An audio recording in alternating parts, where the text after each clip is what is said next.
Sharan brother ಇದ್ದಾರಲ್ಲ, ನಾವು ಆಗ ತುಂಬ ಬ್ಯುಸಿ ಇದ್ದ ಕಾಮಿಡಿಯನ್ಸ್ ಅಂದರೆ ಬ್ರದರೇ ಟಾಪು.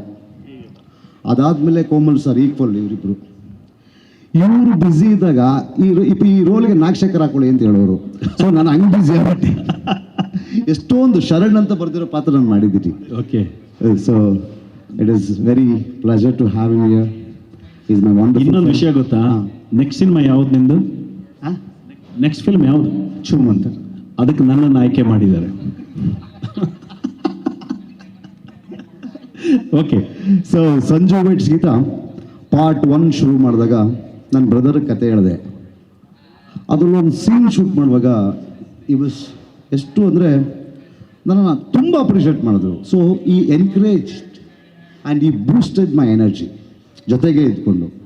ಸೊ ಅದಷ್ಟು ಬ್ಯೂಟಿಫುಲ್ಲಾಗಿ ಬರೋದಕ್ಕೆ ನಮ್ಮ Sharan brother one of the ಕಾರಣ ಆ ಸಿನಿಮಾ. ಸೊ ಅದಕ್ಕೆ ನಾವು ಇಬ್ಬರು ಫೋರ್ಸ್ ಮಾಡಿ, ನಾನು ಕಿಟ್ಟಪ್ಪ ಫೋನ್ ಎತ್ತದೇ ಇದ್ರು ಎತ್ತೋವರೆಗೂ ಬಿಟ್ಟಿಲ್ಲ.